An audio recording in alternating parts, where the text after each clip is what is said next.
Hello, everybody, and welcome back to OP Live Nation. We are here in Dallas, Texas, but we are joined by somebody from OU. Callie, how are you doing? I'm doing very good, thank you. Wonderful. And coming from out of state and being able to get into the finals, did you actually think that you would be here? Be in the finals? Yeah. We had high hopes it would be in the finals. Yeah, we were really expecting that we could make it. Yeah, you guys are looking very strong. As far as for the organization and everything at your school, how long has that been set up? Our org actually just had its 1-year anniversary, nice. But our Overwatch team was only founded last semester. We only played in one TESPA tournament before this one. How was your placing in the TESPA tournament? I think we made top 16 out of like 250. Nice, so pretty solid showing. Did most of the roster actually stick with you coming here? Yes, actually, I think we have 4 returning, including me, on the roster. Okay, nice. And so as far as for other tournaments aside from TESPA, have you guys actually had the opportunity to compete in anything else? No, actually, we just finished tryouts just a couple weeks ago. Oh, okay. Like 3 weeks ago, and we've just been scrimming for the last few weeks to get ready for this because it was very rushed because we just started the semester, asked for people to apply, did our applications, did a couple tryouts, and then made our team from there. So. Well, things are looking very good for you, at least here in the tournament. Is this your guys' first LAN? Yes. Yeah, it is. What's the difference like, especially being on the stage? You have the crowd, you have the lights on you, you being on camera and everything. I saw you working the camera a little bit. Oh, yeah. Well, it's not as bad as I thought it would be. First of all, because you can't see the crowd when you're on stage, right? It's very much, and it's quieter on stage than it is if you were like in the crowd. So honestly, it wasn't, as bad as I thought. I was pretty confident up there. Yeah, no, you guys were looking very solid, feeding off the crowd. We can hear you from back here in the caster booth, so keeping that energy alive, I really appreciate that, especially from the crowd here and everybody who stuck around. So, and shout out to HyperX because their headsets are awesome. Yeah, so, I saw you guys rocking those. Yeah, I have they those really at home, help so. with the noise cancellation. I'll say. They really do. And as far as for the teams that you've come across, at least so far, of course, your toughest challenge is likely coming up. Who actually gave you the biggest run for your money? I think Colorado State did. Oh, did they? Yes. Okay. Yes. They took game 2 from us. We pretty much held them, like 2-0'd them on a control point first game. Second game, they won Kings Row against us. And then third game, we were able to pull out a win.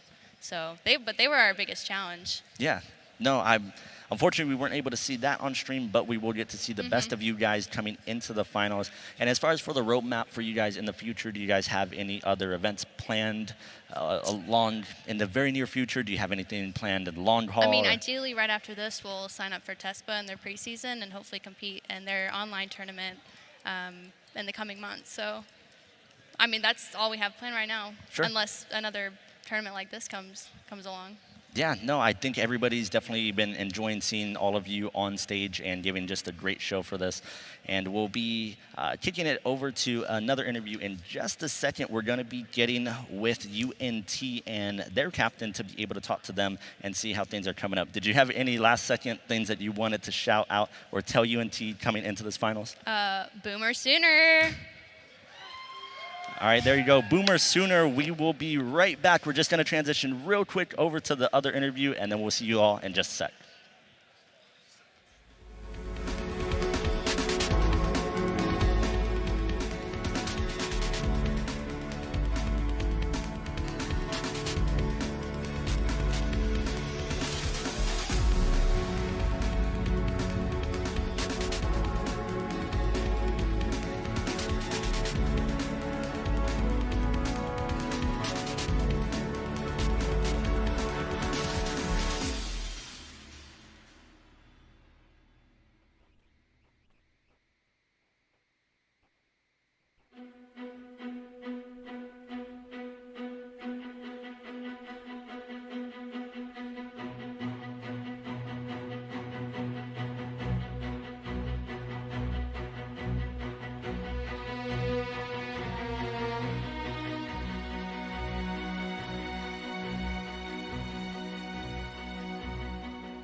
Hello and welcome back. I am sitting here with Will, the captain of North Texas, and we just saw them have a strong showing in the semifinal against Texas Tech.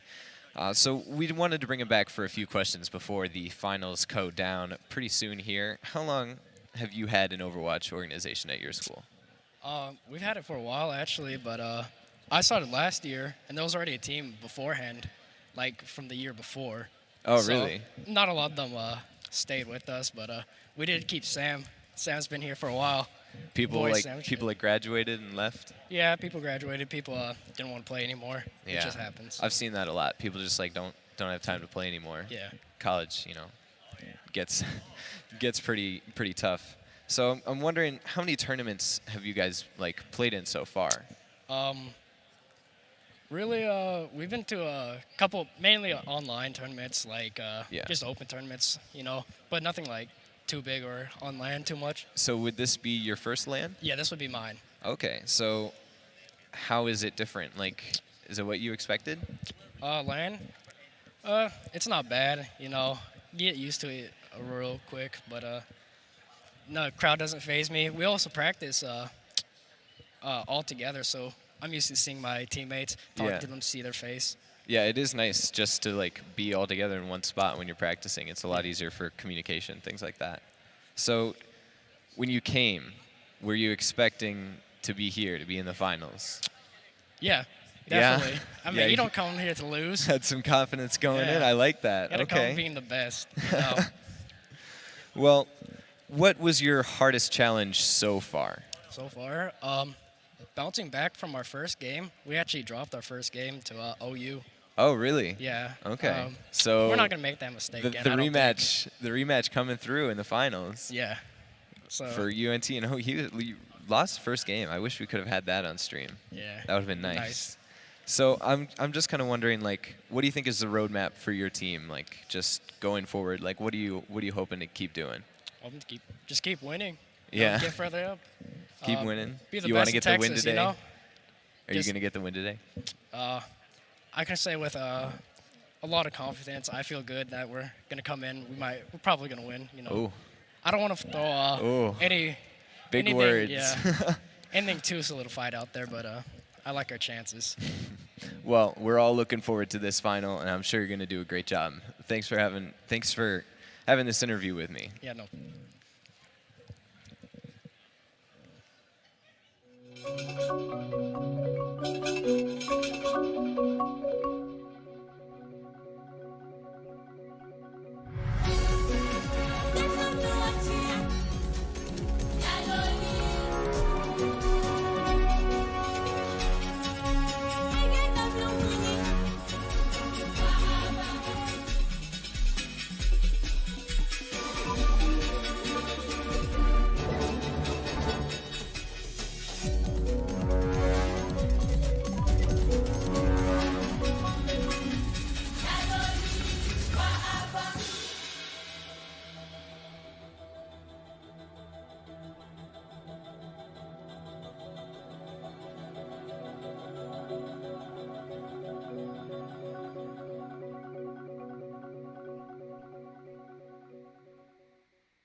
Welcome back, everybody, to OP Live in Dallas, Texas. We're going to be getting into the finals in just a moment. We are going to have OU versus UNT to see who ends up taking home the crown.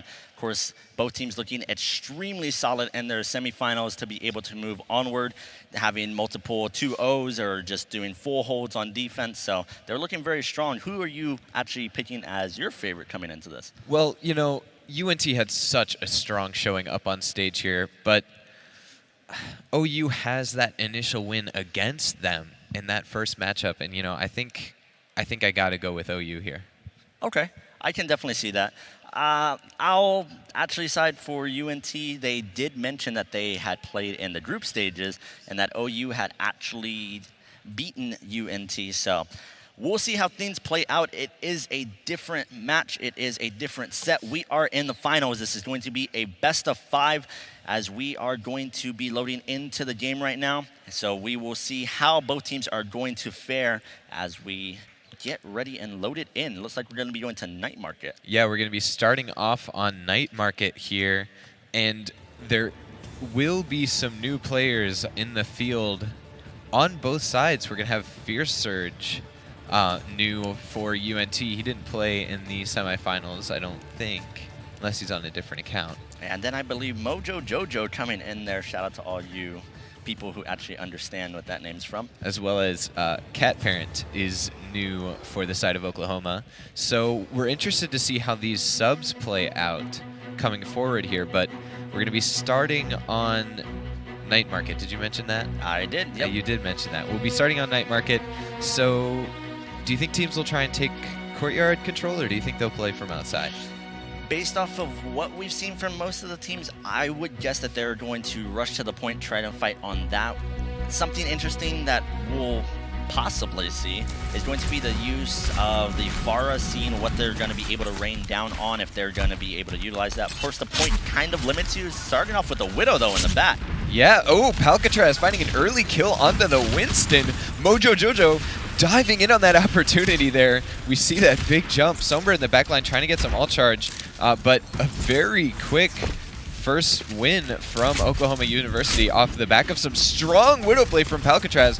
Joe and Executor are getting some revenge kills, trying to see if they can get a quick retake here, and that's exactly what they're going for. Here comes the dive. Winston Genji trying to get on the point, but are they going to find the space? Yeah, it looks like that they are going to be jumping onto the Widowmaker. Looks like Palcatraz is going to fall. Good job from Samson to be able to get in the back. Going to regroup with his team. Looks like that the point is going to be flipping here. They're just going to have to finish off one bow turned into mini as the point is going to flip back. And solid job. They pushed right onto it after the cap. So very little percentage going over to the side of OU. Yeah, that was unfortunate. The positioning there, Palcatraz getting stuck by himself. Of course, the healing can't go through the shields there, so Winston able to find that kill. We'll see how OU tries to re-engage. They know exactly where North Texas is hiding. They're waiting for that engagement to come through. They're trying to force it by jumping onto the point here, and there's the damage coming through. Palcatraz going down. The Nano goes onto the Winston, I believe. Yeah, the Nano goes onto the Winston, but so far Palcatraz the only casualty of this fight. Here comes the EMP, the Dragon Blade comes out, the Diva Bomb comes out. So many ults being used by North Texas here, but they are going to win that fight. Fierce Surge picking up 2 kills off of that Nano Blade. And we're just showing off how good that they can be whenever that they have their ultimates up, putting themselves in prime position to be able to utilize the effectiveness of that EMP, comboing that as well with the Diva self-destruct. And then, of course, Fierce, which right after the EMP went off, being able to use that blade of his to be able to try and cut into Oklahoma. They were also able to force out the Coalescence from Cat Parent on the Moira, and Mojo Jojo taking advantage of this shatter, trying to find kills but can't quite find what he's looking for. He's finding tons of damage though on this Doomfist, and of course both supports just completely zoned off the point by his Doomfist play.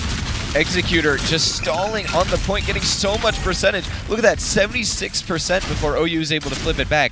But let's see if OU can hold it a bit better than they did last time. Yeah, they had to burn a lot on the point to be able to flip that back over. You got to wonder if UNT is going to go in for a dry push, kind of just wear them out, then flip back the point and try to run down the percentage for everything. But it looks like Mojo Jojo is going to get a pick off on TKB to start. Yeah, this Doomfist play has been so strong. Fierce Surge going down as well to Dr. Baneling, and OU's pushing this advantage. There goes Karthik. There goes Joe as well. Mojo Jojo finding all kinds of kills on this Doomfist. 4 kills right there, including 2 very late. That's going to build up a lot of percentage for them. Yeah, looks like that they didn't need to burn too much on that side. So got to be feeling really solid, going to even up the percentage. The percentages are in such an odd spot because you have enough time to kind of wait, regroup, and get back with one another. But Samson diving in here, going to have the nano boots. Yeah, the Nano Winston coming through again. It's a strat that North Texas really likes, but I mean, it's really a feast or famine type thing, and it looks like they're in the middle of a famine with this Nano boosted Winston. In the meantime, Palcatraz finding a kill onto TKB. TKB usually gets so much value out of that Sombra, but he's really been shut down by OU. It seems like they really took that scouting report and they've focused on shutting down his Sombra play, and it's worked. And the fights have moved into the wider open area, not being actually on the point. The percentage is ticking up, going to be under 5 right here. We're going to have to see who's going to be able to touch the point. Stick is and we're going to see on. Wombologist with a nice grab there, catching the monkey. Joe going to go down to that Meteor Strike. Palcatraz has some damage at the ready, looking to take down Executor and really just kind of clear out this point. There's a Sombra, there's a Diva. Actually, never mind. Sombra went down. And this first section, Night Market, what a fantastic showing by OU. Yeah, they were able to bring it back. It still was a pretty tight game from UNT there, but still looking extremely solid to be able to push the fight on, or rather away from the point, and then just use their strengths and run down UNT. I also like a lot how well they were able to stay topped up on the side of OU. You know, we saw TKB, his tracking on that Sombra doing so much damage, able to get kills, get lots of charge, but wasn't really able to bring anybody down there, even when he got hacks off. Yeah, it's hit or miss with the Sombra, depending on what you're doing exactly. Of course, the EMP to fight on the point was looking very solid from them, but once people kind of get a feel for what your playstyle is on that Sombra, being able to adapt, especially for teams that are of this caliber, right around 4K for each of them, they're going to have that understanding of how to adapt and play around everybody. And we're coming into Garden here. Usually teams run a more long-range comp, sometimes with a far end. Samson getting caught out there. TKB gets headshot by Palcatraz on the back. And look at this, OU taking the early advantage again. Look at that, Joe going down to this Mojo Jojo Doomfist and living true to his name, taking down the medic right there. That's going to be a first cap going to Oklahoma. Mojo Jojo showing he is the real Joe, as we have Palcatraz trying to find a pick up over on Fierce, who is in the air, gonna have to fall down. Now, this is a really interesting point. It really helps Farah excel, considering that you stay out of the main area. It's not gonna have a lot of wide open space for you once you actually retreat onto the point. Well, we had a boop and then we had a trade there on Palcatraz. Yeah, TKB able to take down Palcatraz, but with Samson going down, it's going to be very difficult for North Texas to have any kind of staying power without their main tank. They're certainly trying, though. They're pushing in here. Fierce Surge finds a kill onto Mojo Jojo's Doomfist, but right back, OU answers. There goes Captain Carlos, but Samson is now back on the point. Wombologist has gone down. That means North Texas has the man advantage right now. The charge onto Reinhardt. So many kills coming out for this North Texas offense. They should be able to cap here. It's just up to how long OU can stagger. That was very interesting there. The charge coming in from Dr. Bainlane saying, charge me, and then Samson firing right back, I'd charge you. Yeah, well played there by North Texas to take that point without really needing to use too many ults. Now, it's true, OU didn't really use many to defend it, so we'll see if they'll be able to retake here. Both teams playing so well, opening up with the Grav Surge, though. We'll see. Ooh, a big shatter coming out of the Graviton. We see that often as the Rhine puts down the shield to swing into it. A great play from Dr. Bainling, expecting that to come through, and Mojo Jojo and Wombologist doing a great job of cleaning up on it as well. A good retake there.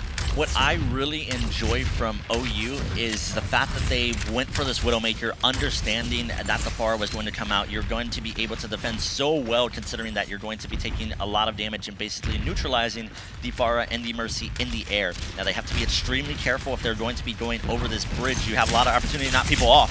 Yeah, Doomfist coming in for the jump there, trying to get some damage in. And oh, a great block by Dr. Bainling as Samson tried to bring down a shatter right there. Here comes the Space Jam.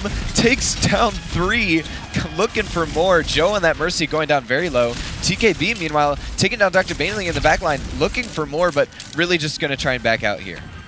Yeah, not finding too much success. We'll see if they're going to end up swapping here at the last second. The Faro almost getting picked as Widowmaker on Palcatraz there. Went way up in the air and almost took him out at spawn. Yeah, Palcatraz really playing aggressively here, and also Oklahoma ticking up closer and closer. This will be the last fight unless North Texas retakes it.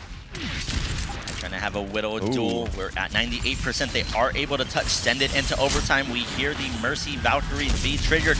As Fierce Surge brings down the barrage, finds one, lots of damage into a second, but Palcatraz takes him down. Joe reses Samston, but will it be enough? The man advantage is already so heavily in favor of Oklahoma. It's just the Moth and Zarya. The Moth is the last one alive, looking for some kills, but Lucio says, I don't think so. I'm the only DPS support in this lobby. And Lijiang Tower goes in favor of Oklahoma. Solid job from them. That is going to be 2-0 on Lijiang Tower, so excellent job from them. Their utilization of the different characters on the different maps is just so good. Being able to have that flexibility, they're showing up big time here, so we're going to see that final grab that actually came out and then pretty much secured them the win for this. Yeah, this is that Space Jam combo I'm talking about. It's one of my favorite plays to watch in Overwatch, and that was a fantastic rocket punch to finish it off onto that Mercy. And look at that scorecard there, just all red across the board, being able to put up good damage on that Doomfist. Typically, you don't see him putting up crazy numbers or getting that sort of scorecard for the damage, since, of course, he is kind of single target and not being able to spread that out. But just utilizing his abilities and being able to pick the targets that he needs to when the time comes is just so good from them. We also saw a lot of clutch healing coming out from Cat Parent on that Moira. So, I mean, like I said, clutch, just really keeping teammates alive there. Did we get a map pool? What are we going to next? We'll find out in just a second.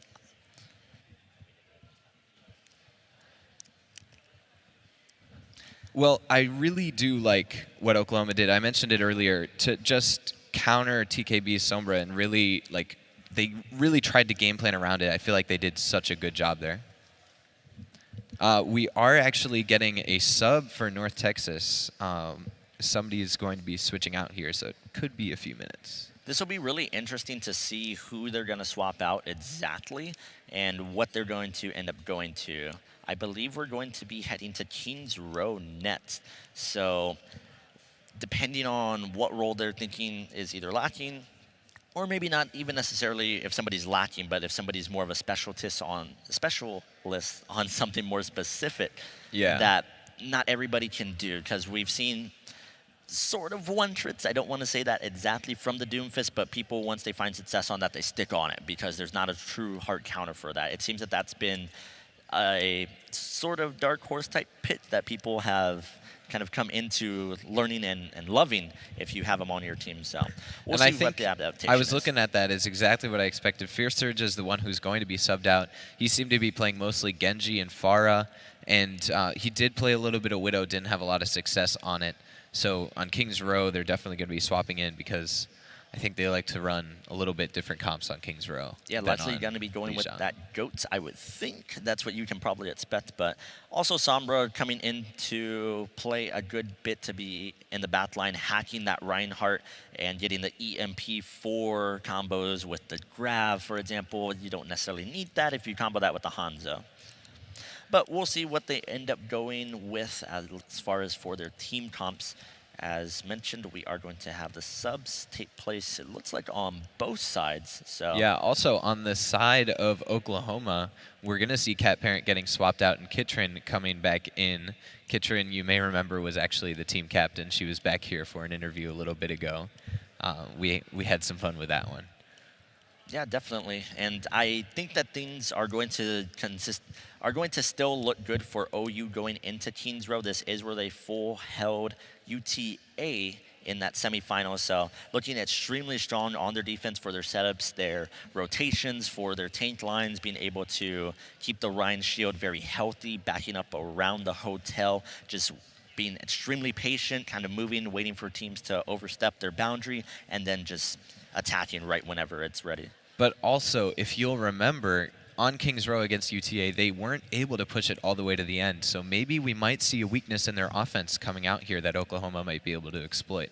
Yeah, you could make the argument, of course, that last point is extremely hard to push, but I mean, still very respectable for what it's worth, considering how they flipped it on the defense for them. So we'll really see if they're able to take the second map, though. Do you think that we're going to see a 3-0 moving forward? That's tough, because with the showing UNT's put up, I can't imagine a 3-0, but it's hard to say. We're going to have to see how this map goes. I really think that we're going to get at least to 4 maps, maybe even 5, because Lijiang already didn't go how I expected. I'm excited to see how this plays out going forward. Yeah, definitely will be very interesting to see, especially as the rest of the maps kind of fall into place. Of course, teams sometimes it's selling more on control and then being able to show what their worth is on escort, assault being a lot different. And of course, the first map that we saw there, being able to just do such a wonderful job. As mentioned, of course, the Doomfist coming in clutch, but I still am going to side with OU for myself personally, but I guess we'll really see. I believe we're going to start getting ready to get into the map, though. Yeah, both teams are ready. The subs have been made, and we're going to be going into Kings Row. So you mentioned you're expecting from North Texas GOATs? Likely. I honestly wouldn't be surprised to see it on both sides for this. It's just so strong considering that you don't have a sniper that's going to be able to position in a optimal location, only because of the way that the point is set up. If you're on offense, you can back around the hotel and just bide your time, considering that you can't break the shield because you don't have enough damage from, say, a Roadhog or a Junkrat or even a Reaper, you could argue. Just to put out that consistent damage, it's going to take time.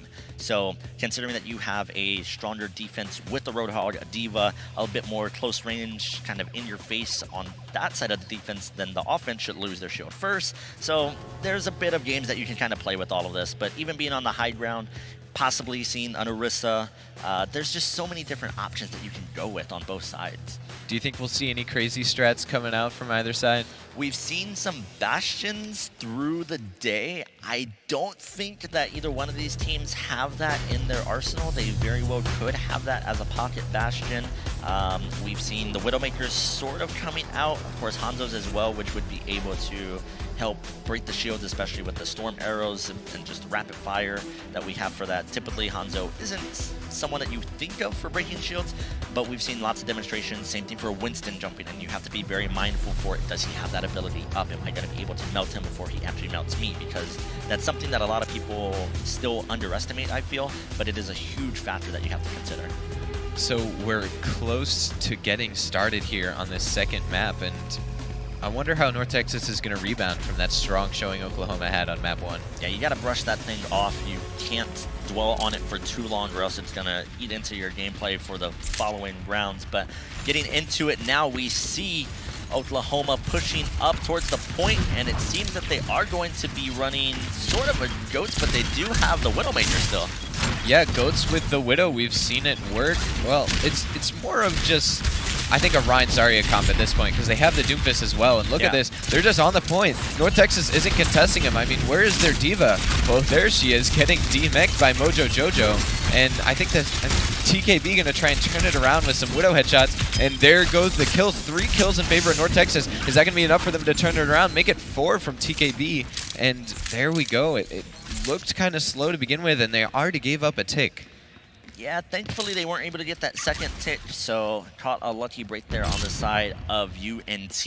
But still, if you just kind of wear down the team, slowly get up that percentage, then things could turn around in your favor. But it looks like there's a pick on River Lucky, not so lucky. Alcatraz with a headshot onto River Lucky's Junkrat, but Mojo Jojo and Keitha go down in quick succession. The Infrasight, of course, going up before this fight for TKB, giving him and his team such a great advantage. Oklahoma is going to try and contest this point again, but I think they're just going to disengage. Yeah, they're trying their best to stabilize on the point. Looks like they will eventually come around for it, but the kill feed's starting to fill up and be very mixed. Yeah, Oklahoma's starting to find the kills. Mojo Jojo, especially on the Doomfist. TKB trying his best to fight back, but this Doomfist is unstoppable. Having the mind games there with the Junkrat to try and find out which side were they going to pop out on. So very solid display on the offense. Of course, going to put up another fabulous time, over 4.5 minutes to work with to go through the street phase. Yeah, and we are going to see River Lucky swapping off of that junk onto the Hanzo, going for the double sniper set here in the streets phase. Palcatraz still fully on his game on this Widow, finding all kinds of damage, especially picks mid-fight. But I still think the key here will be Mojo Jojo as you see him flying in there to the Widow, and there he goes. TKB goes down.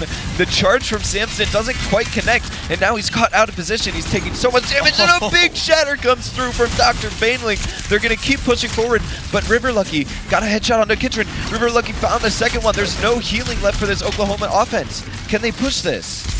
They are still pushing forward. Looks like that the support, Lucio, going to be pushing up a bit more aggressively. Reinhardt just trying to be that front line for them. Going to be able to put out the fire strike after the Zarya shield will be put onto them. So they're getting a little bit closer, but we are definitely going to have one more contest before they're going to be able to cap the point. And unfortunately, Dr. Baneling wasn't managing his shield. Shield goes down. The hack comes out. TKB switched to the Sombra, but here comes a grab from Oklahoma. They found two. They're looking for the kills. They can't find them. The Dragon Strike coming back from River Lucky doesn't find anything either. And there we go. Palcatraz starting to show up in the kill feed as expected. Right on time, and there comes Mojo Jojo as well. They're so close to finishing this out.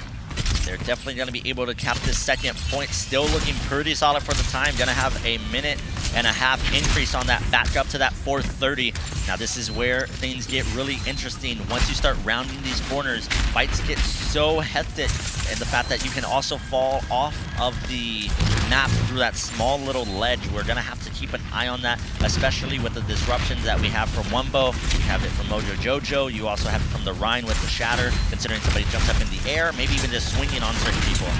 Palcatraz found another pick onto Joe, but it was almost too early. Really, all it did was delay the engagement.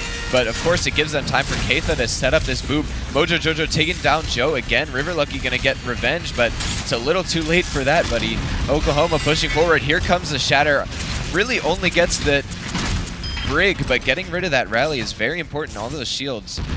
Really hope people stay alive, but unfortunately, I think they're gonna have to back out of this. River Lucky really finding some kills on that McCree, and TKB gonna finish off Palcatraz.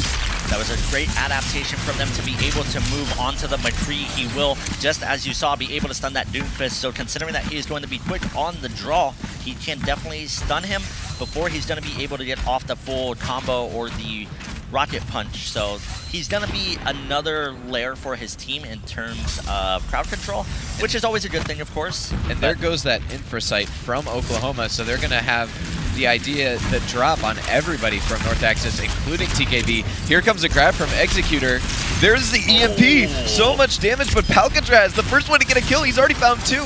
Can he find a third?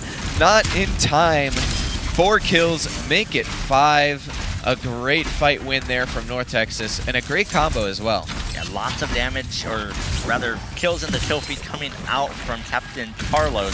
It's a solid job to be able to get up a lot of additional ult charge. Of course, you do get ult charge from hitting shots, picking off targets, and whatnot. So that's always good, especially going into this next fight. And here comes a grab from Oklahoma. Unfortunately, only finds Samston, but they have that sound barrier keeping them healthy. North Texas going to just back out here, try and avoid losing anyone else. Oklahoma is going to try and push this advantage, see if they can stagger anyone. TKB takes down Palcatraz, but Mojo Jojo answers right back. Dr. Baneling falls off the map. The Meteor Strike comes down, but still not able to finish off any kills. Mojo Jojo struggling right now.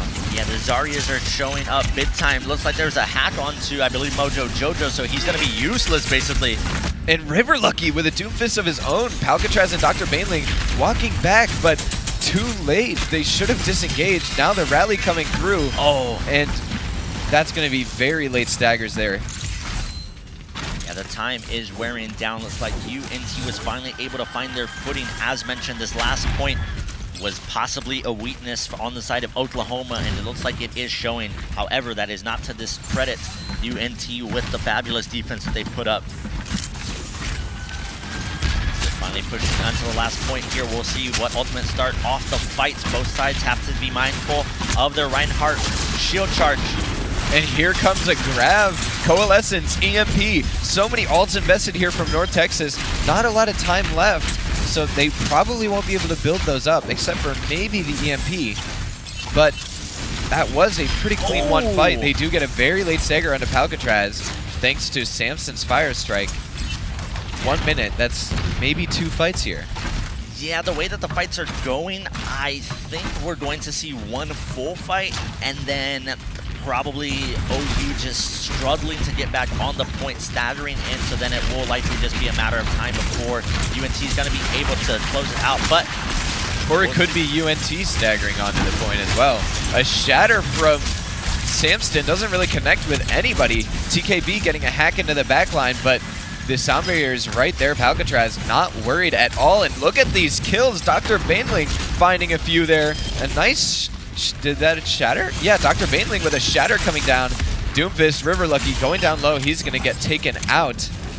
15 seconds left. They might push this with time on the clock. Oh, good target focus there, but Hammond gets through as they're going to be throwing out the Dragon Strike to try and finish it off. Hammond swinging around here. They're going to need to focus him. However, he's just causing so much disruption on the point. As they've got to make sure to stay near the point. A lot of them are fighting far away from the point. River Lucky finding a kill onto Dr. Bainling. And Executor coming down with a kill as well. They have to stay on the point right now. It is in overtime. They can't afford to leave it for much more than a second. A fat EMP comes out from TKB, and I think that might be it for this push. That's just a matter of time, and there we go. So that is going to be a hold on the side of UNT. So solid job from them, able to stabilize and wear down the rest of the time. As we had mentioned on OU in this last point, they still put up a fair distance. So UNT cannot rest easy just yet. They're going to need to nearly complete the entire third point in order to be able to take a point in this in the second set of this best of 5. Yeah, that's just, I mean, a little bit of good luck and a little bit of smart switching. They switched to that Hammond, so good at stalling. He can just spin around, be a little NASCAR right there, really hard to hit. And they tried to grab him. They tried to keep him from getting to cart, but didn't quite land it, and North Texas able to stop them there, just short of the final checkpoint. It's so interesting for the Hammond. The Wrecking Ball, of course, able to just go around the payload, considering that you have enough space, of course, without losing momentum. And you would think that that wouldn't be possible, because most other characters in that sense, having some sort of grapple or having something where they need that kind of sight line, I guess you could say.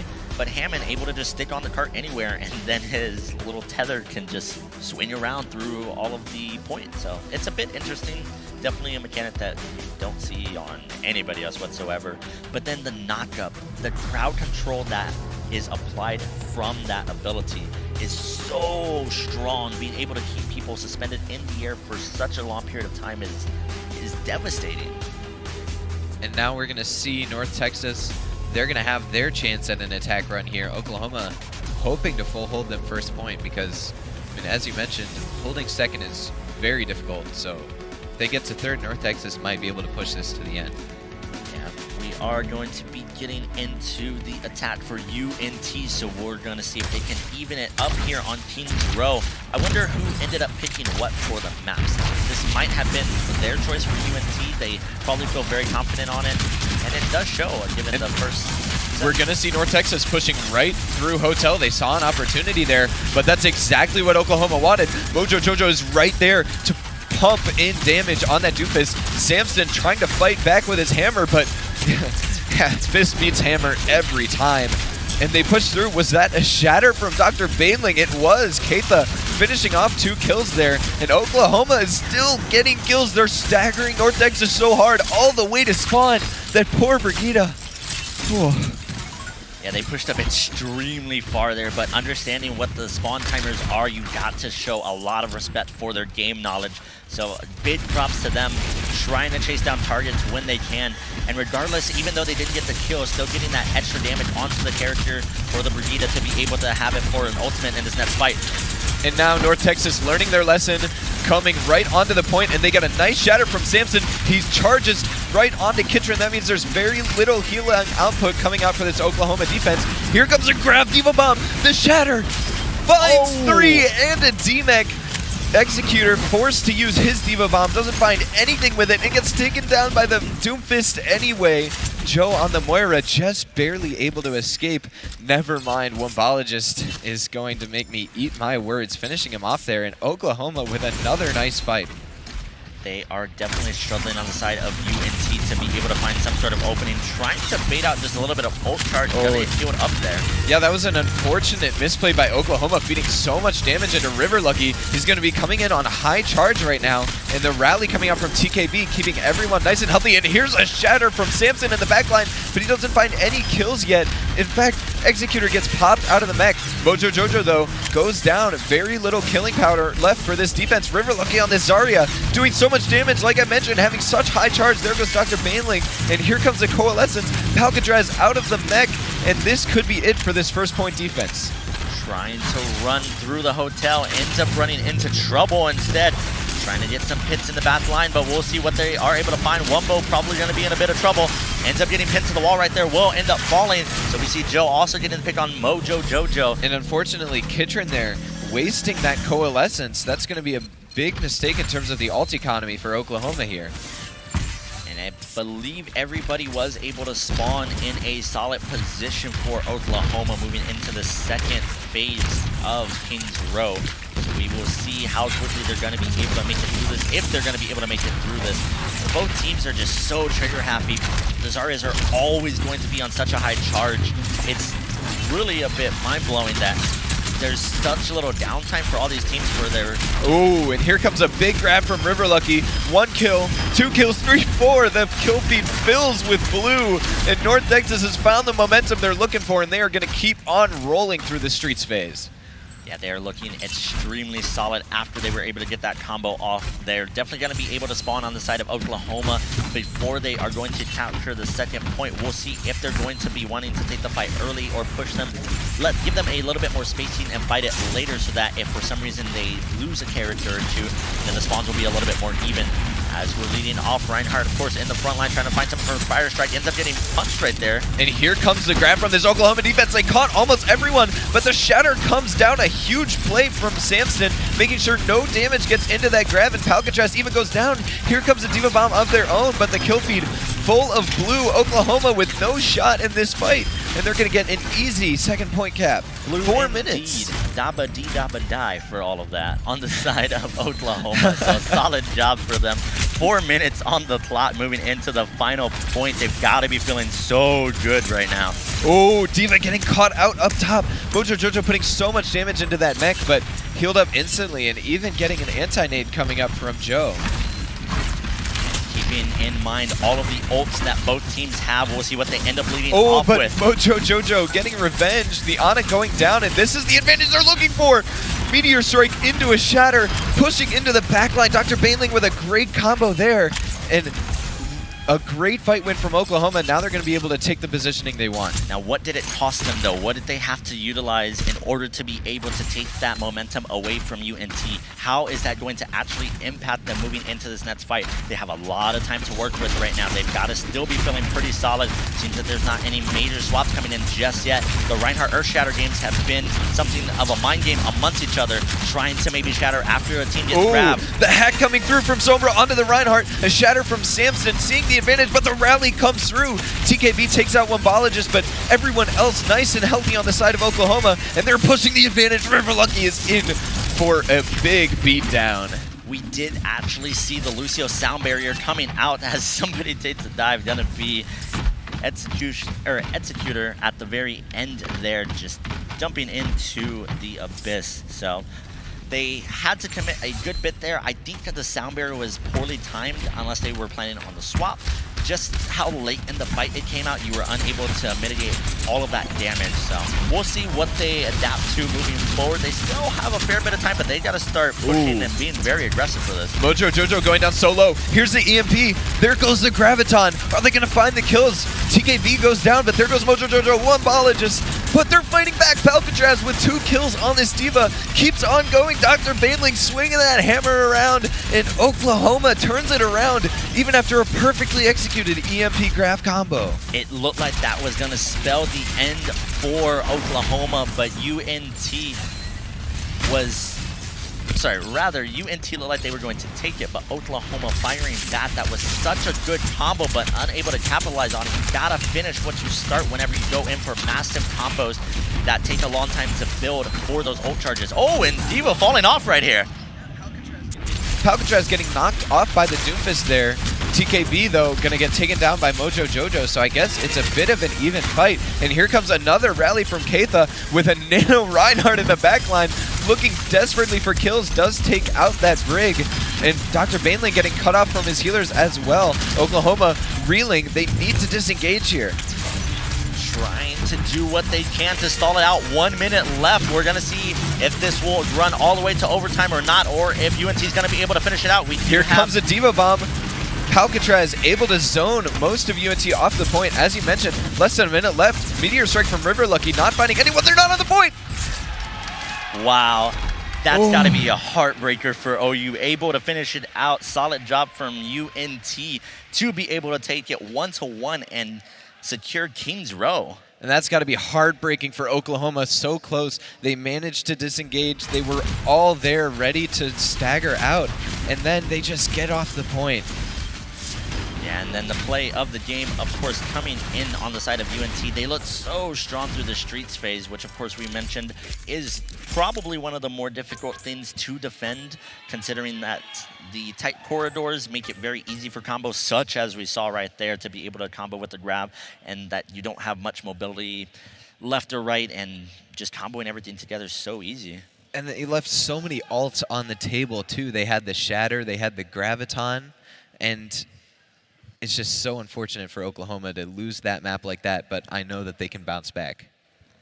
Yeah, we'll see what they're going to be able to fire back with as we get ready to go into the third map coming up in just a second. We might have a swap here on stage, unless there's just going to be a little bit of coaching, of course. So, yeah, it seems like we're having a little team meeting on stage here. Little victory lap after that second map. Little powwow. It's always good to keep morale up.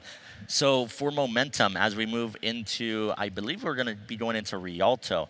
This is a map that we have not seen whatsoever, at least on stream. How do you think things will play out? This is a bit odd. It sort of feels like amidst King's Row for the first area, for the first point. You start off, of course, with those kind of tight corners, and then it opens up. Yeah, what I've seen on Rialto, the biggest thing, there's a lot of like really quirky points about it, but it seems like one of the heroes that is best throughout, two heroes actually, are Zarya and Sombra. And, you know, we haven't seen much Sombra play out from Oklahoma, but we know TKB on Northern Texas, they love that Sombra play. And coming out, that might be an advantage for them here on Rialto. But as we saw in Lijiang Tower, Oklahoma and on King's Row even with that Graviton, Oklahoma knows how to counter TKB's Sombra. So maybe they'll be able to nullify it and show us a little something different. Yeah, still not seeing, and as you mentioned, combos for the grab and whatnot, still not having any Zenyatta play. The Zenyatta is extremely useful for being able to mount any sort of taints, or just anyone for that matter. So I think it's a little interesting that we haven't seen too much of him. Keep in mind, though, of course, he doesn't have the same utility in the sense of having the anti-heal that the Ana can carry with her, having the sleep dart, and then being able to put out massive damage through targets that are fully healed. Of course, typically, or before she was changed, her heal would only hit the first target and nobody else, but if you are fully healed up, then your shots will actually go through that target and hit the target and it's healing. I also feel like, especially on the first point defense, Soldier is severely underrated on Rialto. There's a lot of open spaces and a lot of good corners where he can get angles from. I think the only disadvantage is that he's really weak against Doomfist, who also just is in general really strong right now.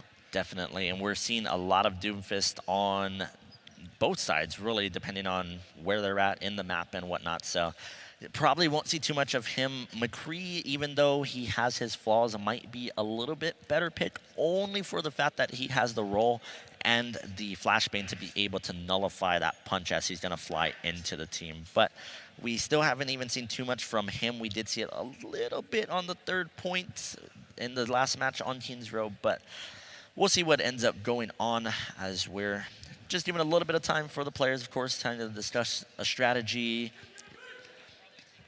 trying to keep things pushing forward. Oklahoma, of course, as we mentioned, you just got to move on. You know, it's a tough loss, but you got 2-3 more maps to play, and at the end of the day, it's a 1-1. They got that victory on Lijiang Tower, and Rialto is theirs to win as well. Oh, definitely. UNT did not let shaken whatsoever from the first game that we saw them lose to OU. So solid job from them to have that mental strength to be able to just move past that loss and then tie things up. So I got to give lots of props over to UNT to make this a very interesting game.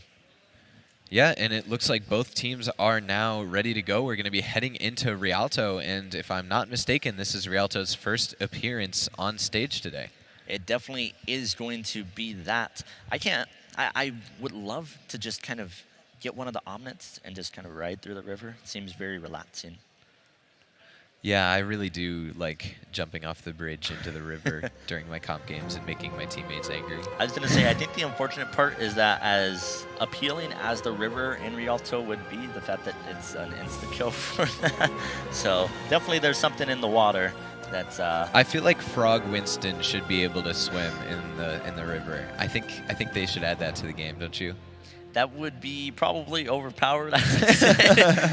But we'll see what the team comps do end up developing into as we're going to get into this in just a second. Now, talking about the different points. So we're talking a good bit about point A. Point B, how do you feel about that? Kind of moving around corners as actually you do at the very first section of point A. What do you think that favors more? Well, I think the issue with point B is that once you lose point A, you have to give up almost half of point B before you can actually contest. There's no good place to really make a fight at the cart until after it's made that first turn. And that's quite a bit of distance to give up, but there's too much open space to fight out closer up unless you want to go back to the days of the selfless comps, which of course I do because I miss those days. Shout out to Selfless there. But we will see how things start developing. We're going to get into this in just a second. 3, 2, 1. Let's start off this third game. Put your hands together, everybody, for these two teams. We're getting into Rialto.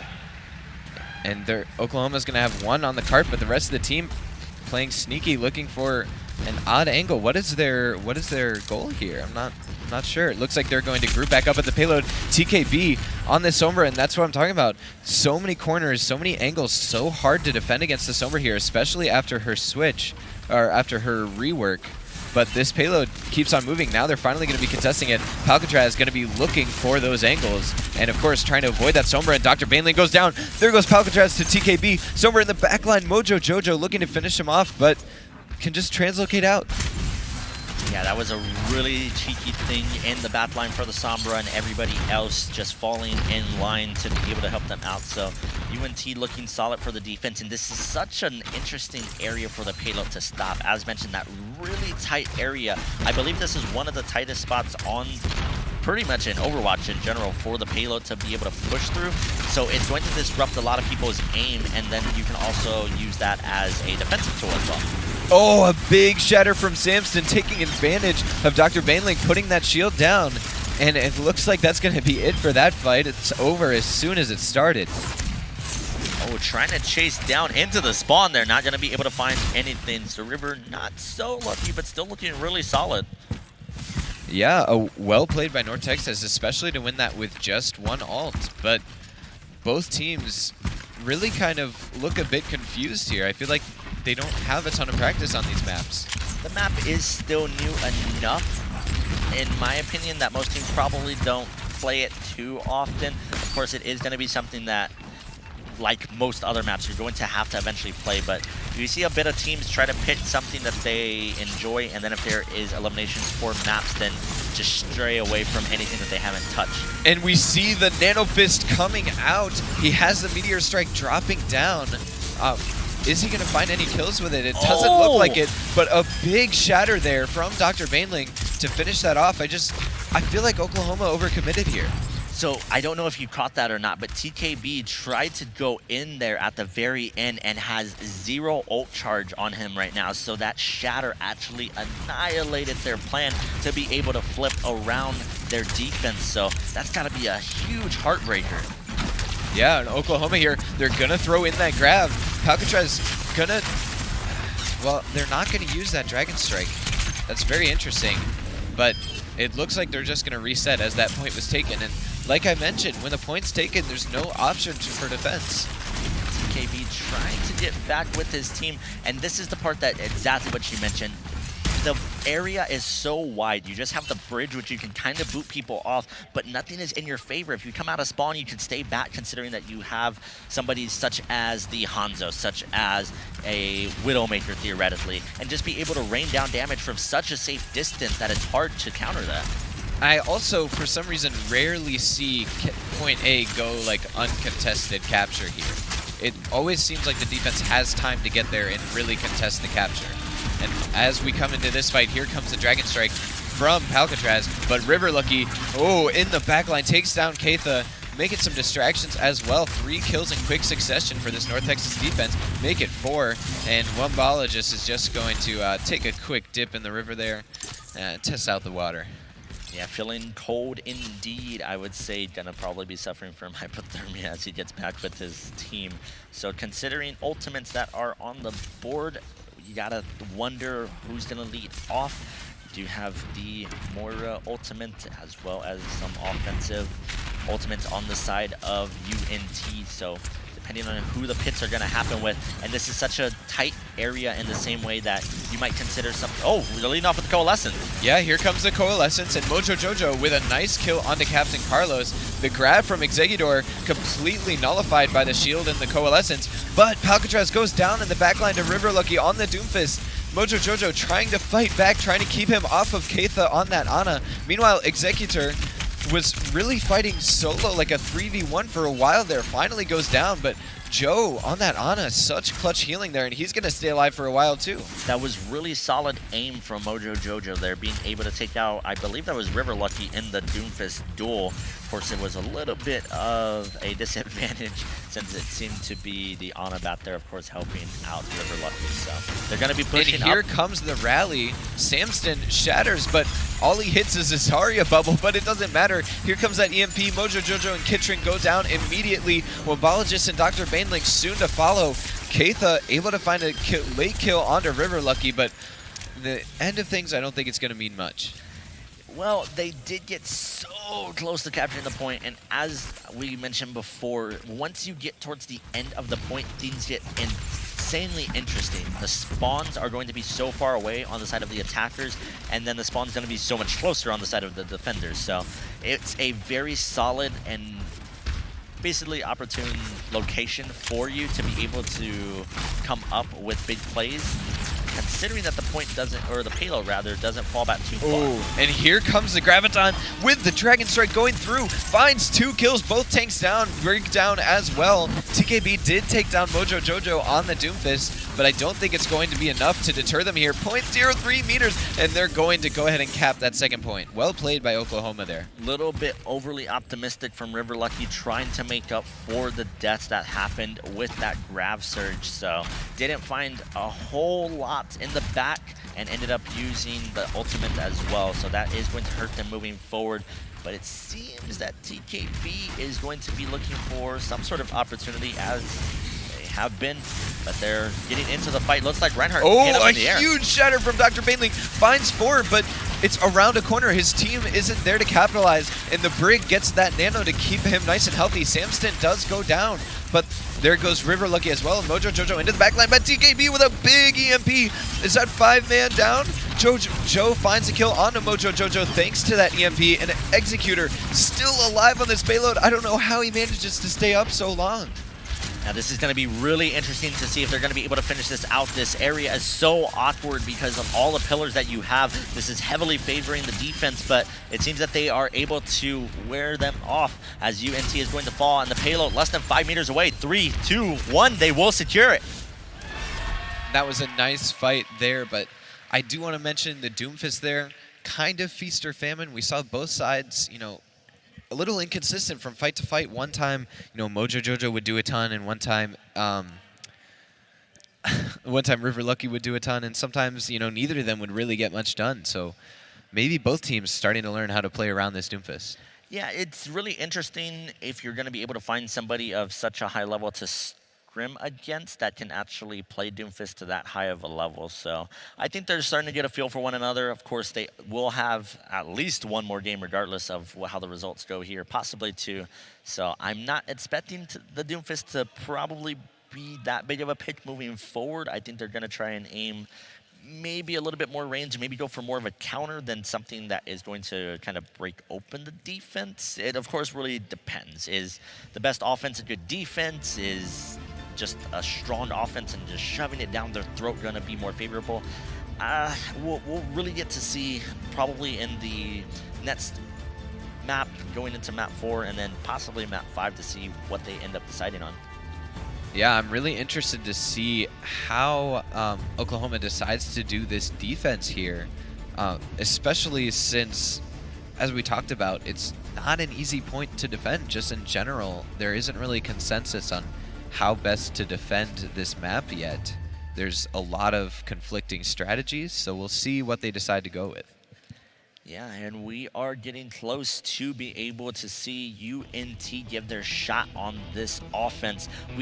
This actual area that we saw, Hanzo kind of looking at around the back, or rather around the right side from the spawn of the attackers, we didn't see anybody go around there for any sort of side flanks or whatnot. It's a little bit awkward of an area, but we'll see what ends up happening. And what ends up happening is that all of UNT walks right into Palcatraz's Sonic Arrow there, but they don't care. They're just going to push right onto him with this Goats Comp. They're looking for kills. Dr. Bainley going so low. There goes Keitha. There goes Palcatraz. Executor gets knocked out of mech, but they don't even care. They're finding all kinds of kills. And that was really, really fast. A team kill there. So nobody was on the point, mind you. However, you have to very much show tons of respect for the ultimate charge that was built by UNT. That's going to be critical moving forward for UNT to be able to capture this first point, as Diva's actually demethed in the back there, but ends up getting that back though, so that'll be very good for them. And UNT really trying to take map control here, trying to keep Oklahoma from getting closer to this cart. Mojo Jojo switching off of that Sombra pick, trying to get some value out of his favorite Doomfist. And of course, we are going to see that Brig coming out as well from Keitha. And there's a shatter from Samson. 5 people are down. Oklahoma all over the ground. Mojo Jojo goes down to Captain Carlos's boops. But it looks like for the most part, Oklahoma pretty healthy. Yeah, they're looking pretty solid there. Try to get the boop on Dr. Bailey into the self-destruct. Does not find that, but a grab search comes out. A big grab from Wombologist. Finds 1, finds 2. Executor gets knocked out of the mech, and look at this. What a great re-engage from Oklahoma. And the payload will be halted. You gotta think that UNT was looking so strong coming out for the first point. Oh, and Baby D was gonna be staggered there, so. Perfect timing too, just as she was about to bring down that mech. Dr. Bainling hits her with the Fire Strike.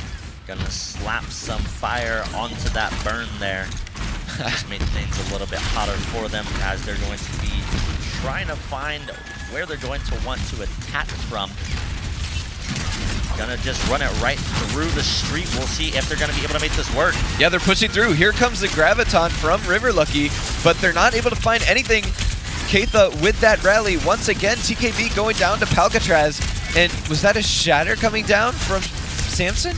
No, Samson actually is going to fall way earlier than when he was going to be able to get off that shatter. So it seems that that's going to be good for them, so that there's not going to be any awkward sort of waste of ultimates or any sort of ability. So good job from them.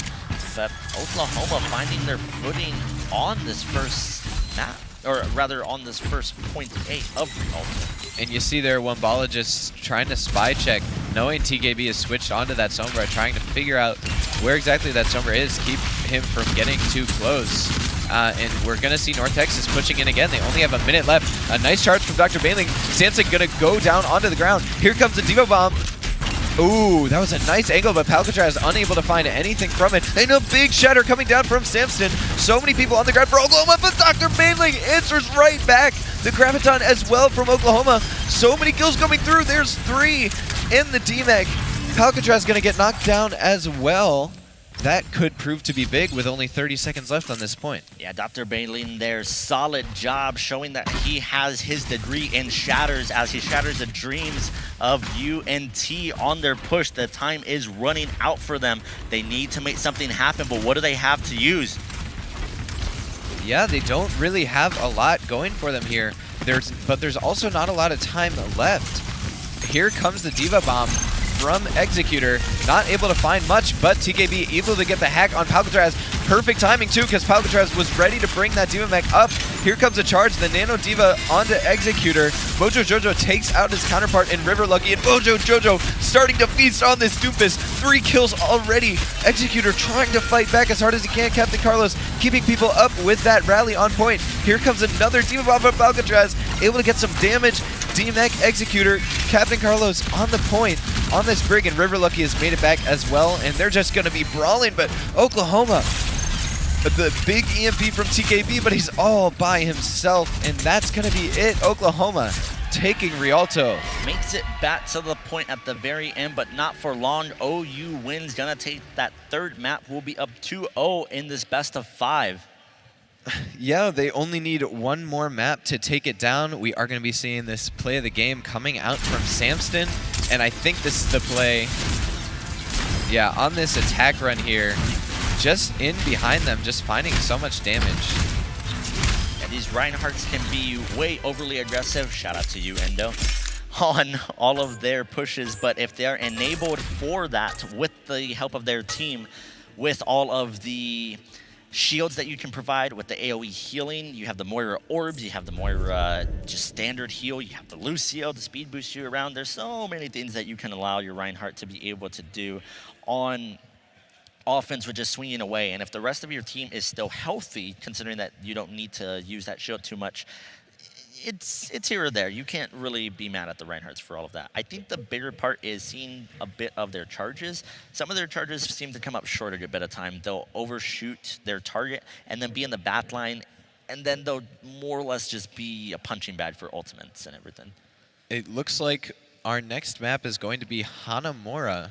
So again, if I'm not mistaken, I think this is the first time we've had a chance to see Hanamura today. We saw it a little bit earlier where there was a Bastion defense, but unfortunately, I remember. Yeah, that didn't turn out too well for them though. Didn't they only cap, like, didn't they full hold first point there? They did, I believe that was, I wanted to say Baylor and NMSU, but we'll see how these teams are going to end up running. Yeah, hopefully we get to see the whole map this time. Yeah, definitely. Getting onto that second point is so interesting since a lot of swaps end up coming on. Seeing that these teams are capable of running to much efficiency, the Hanzo and the Widowmaker, I'm very pleased, and I would suspect that that's likely going to be something that will be seen and shown here. So lots of good action and team variety that we'll have on this map for sure. I'm also interested because when we talked to the teams before, both of them mentioned that they like to run dive tanks, but for the most part, we've really only seen Ryan Zarya so far. We are going to be seeing a sub again, Cat Parent, going in for Kitrin on that main healer role, so we'll see. Maybe they have a particular strat set up for Hanamura. Yeah, they very well could. I still doubt that we're probably going to be seeing something like the Bastion on either side for that. Of course, maybe being able to get a setup on the top side. Maybe being behind a double shield. We did see Maze earlier. That's something that I would be very much interested in seeing here. As we mentioned, you don't have that fall off damage. You're going to have the wall that you can put up, which of course the shield, or rather the health on those pillars individually takes so much for you to break down, so it's unreasonable to think that you're going to be able to break down 2 pillars since they have 500 health each to be able to move bigger targets like your Reinhardt, like your Orisa through those areas. But we are going to have both teams ready here, and we're ready to head to Japan, specifically to Hanamura. So let's take a look. This first point, it's kind of, I like to call it the Doomfist point because it's also very feast or famine. You know, sometimes you have easy full holds like what we saw earlier, but sometimes you also take it in less than 30 seconds. So who knows what we're going to see here. Yeah, this tends to be fairly snowbally for a map. If you are able to get that momentum and build up all of that ult charge, then things could very well go your favor, but if you get stopped going into that second point after you have so much momentum and even burn ultimates just because spawns are of course so close, that can really change the tides of how the map ends up going. And then maybe you don't even get any percentage on that second point.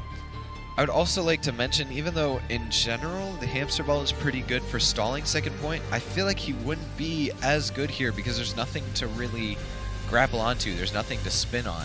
Yeah, that's a big thing for sure. You need some sort of structure in order to be able to grab onto to get that momentum. You don't even have to really swing around. Just as long as something's far enough in front of you, you can kind of repel yourself to be able to build up that speed to get the knockbacks.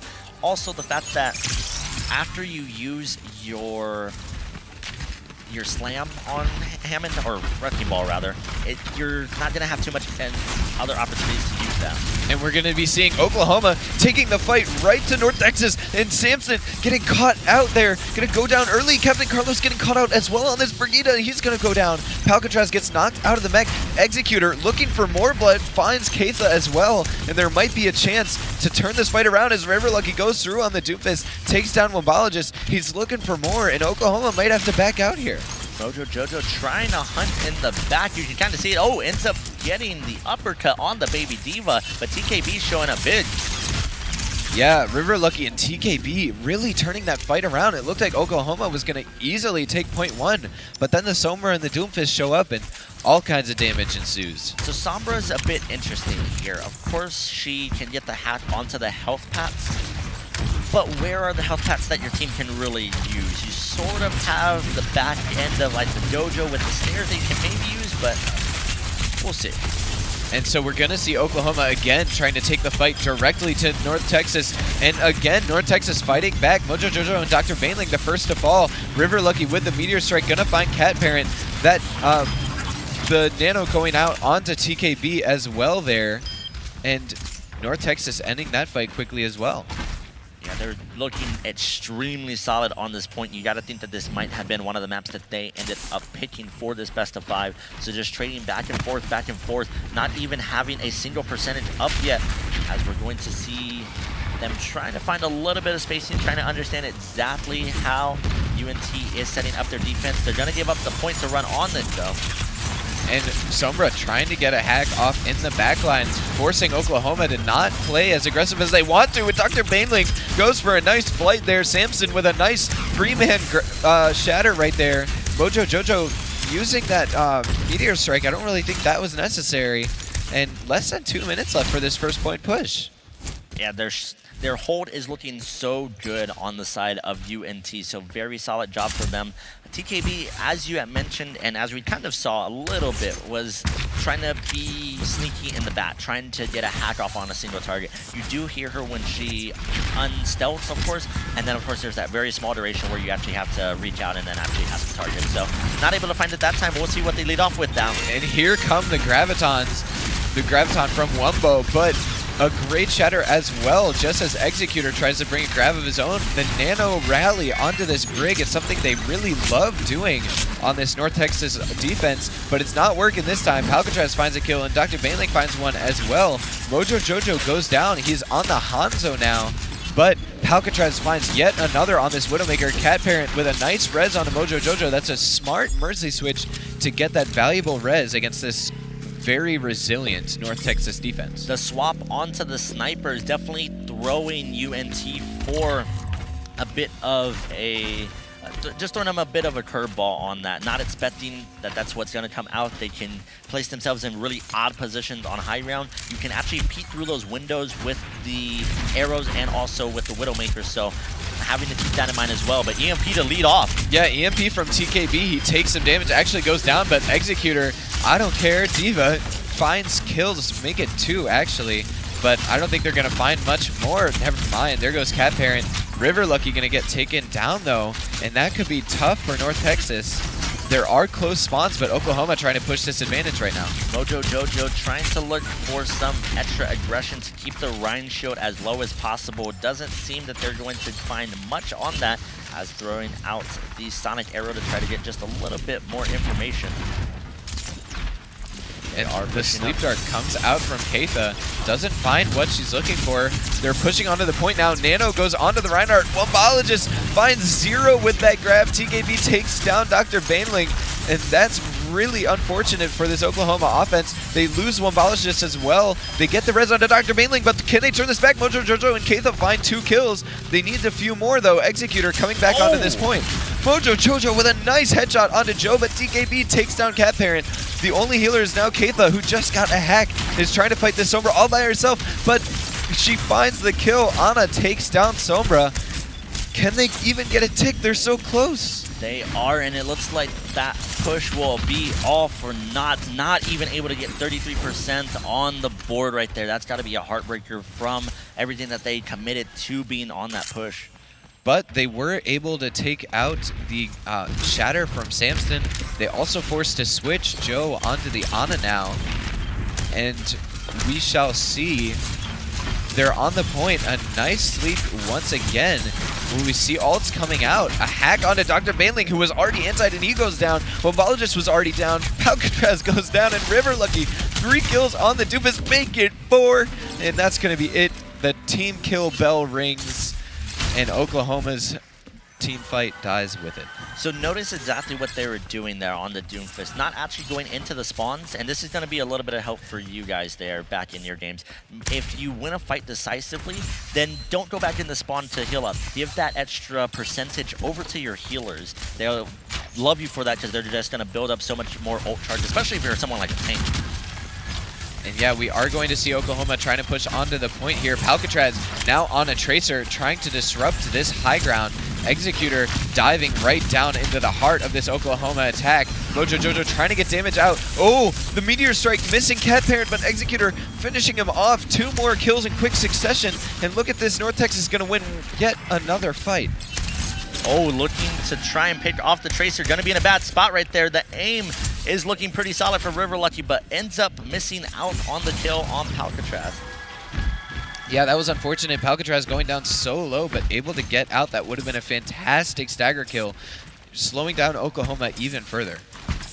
And in terms of momentum and everything, this is what we were mentioning. You can possibly take that point on A very decisively, but then you're put to a hard stop moving into the second point. Even if you had all that momentum, you had a bunch of ults in your favor, once things swap that way, it gets very hard.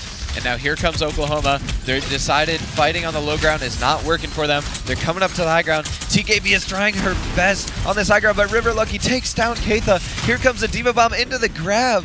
Can't find anything, but it doesn't matter. 3 kills already for North Texas, and the Valk comes out on an already lost fight. Yeah, a bit questionable there. OU looking a little bit uncoordinated, I guess you could say. It seems that they've been struggling to find themselves on this last point, but River Lucky feeling so solid. TKB always where he needs to be as well. Executor finding exactly the kills that they want, going for all of the primary targets that they need to. So this will be the final seconds of this fight. We'll see if they're going to be able to do anything. Probably going to be in overtime though. Oh, a fantastic shatter from Samson. 4 down, already found 2 kills. Palcatraz somehow managed to kill herself, and Samson goes down to Wombologist, but it doesn't even matter. That team kill bell rings as the time runs out. So this is interesting for UNT. They can feel pretty good about their defense, but they still have to capture the first point. So they have to not relax or get overly hyped just yet. Once they capture that first point, that's going to relieve a ton of stress off of them, since they will end up tying the map, considering that they can't get anything on the second point. However, if they do tie the map, then considering that we go into map 5, then they will 100% have to win that like extremely decisively to send it to yet another game. But we'll see what they get into, as we're going to be just taking a quick look at the teams, just kind of get into their brains a little bit. Yeah, right now it's really one-win condition for Oklahoma State. They've got to full hold this first point. Like you mentioned, if they lose this first point, they're playing for a draw.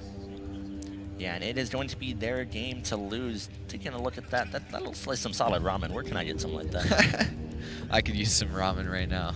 Definitely. Oh, did you guys know that if you shoot that little baleen, what is it, a murloc? Yeah, Then murloc. he ends up making that little noise. He goes like, "Roar, roar, roar, roar," or whatever. Yeah.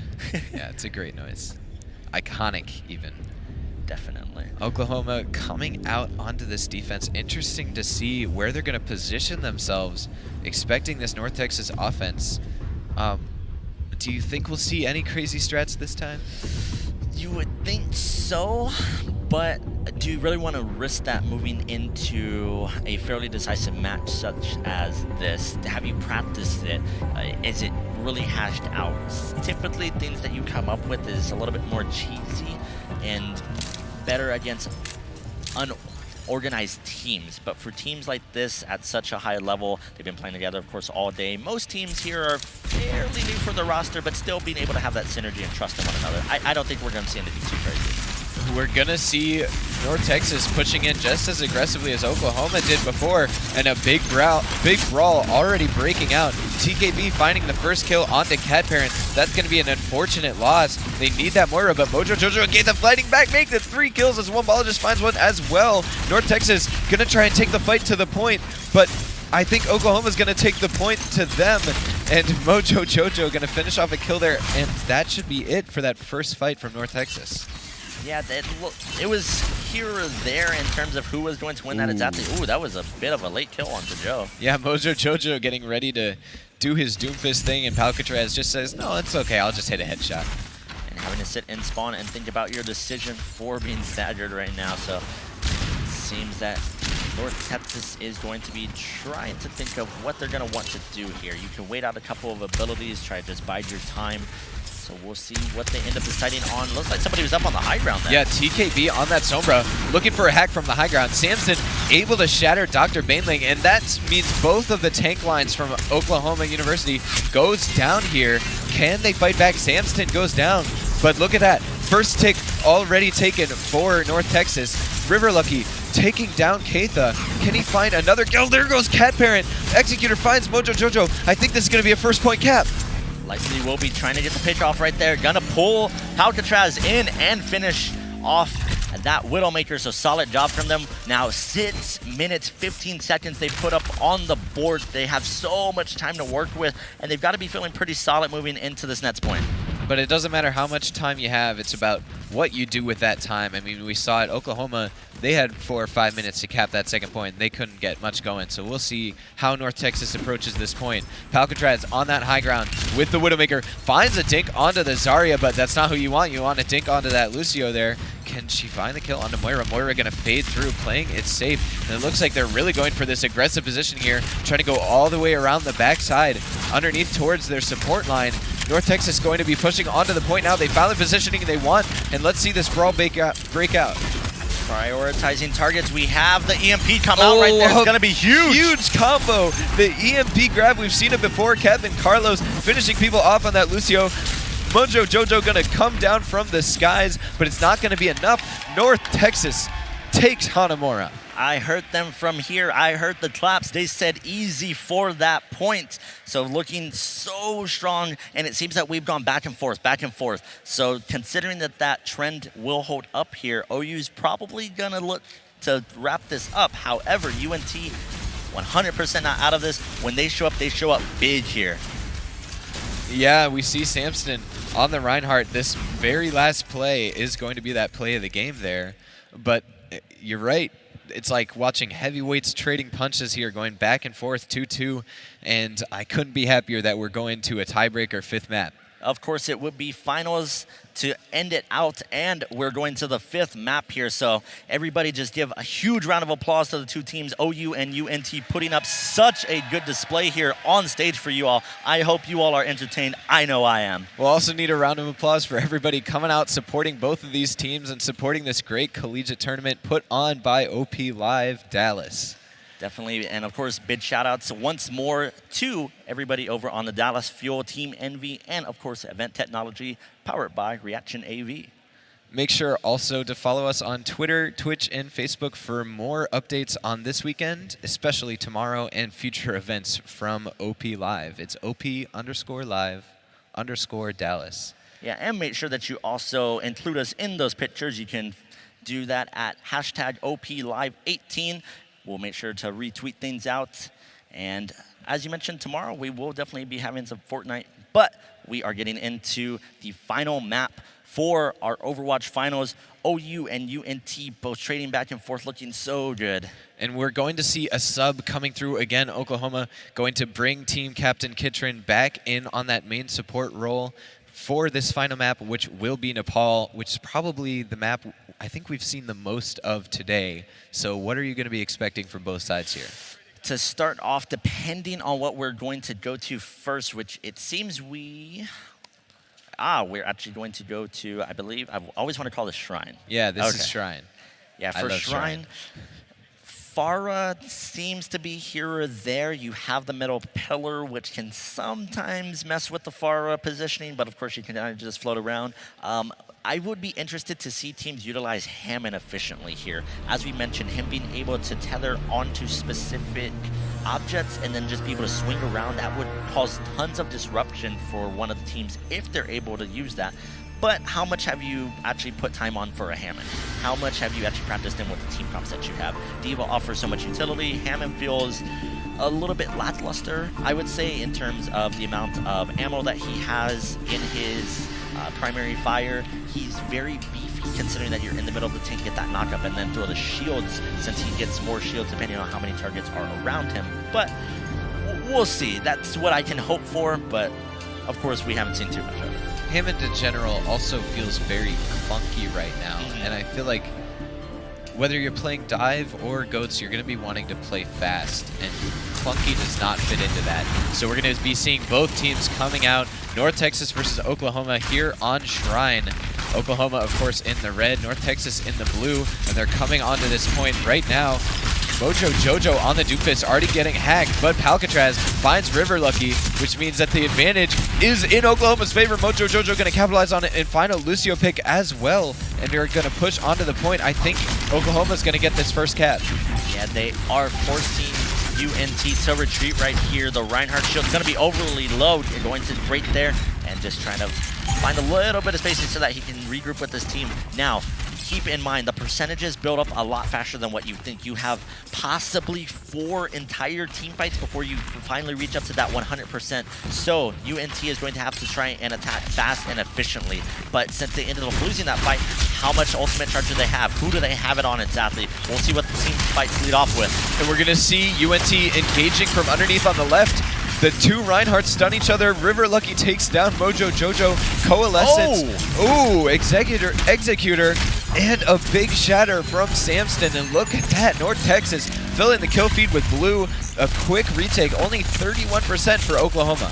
You gotta be careful there, even though the Hanzo was by himself, could have gotten that kill onto TKB. So solid job from them. And we mentioned fast, efficient to be able to take the point back. I would say that's exactly what UNT did. So trying to just find a little bit of spacing here. Of course, being able to swing that momentum around, you've got to be thinking that things are going to go very well for you. Oh, this positioning is going to be so good for them, considering that they lead off with the fight. And trying to just bide their time.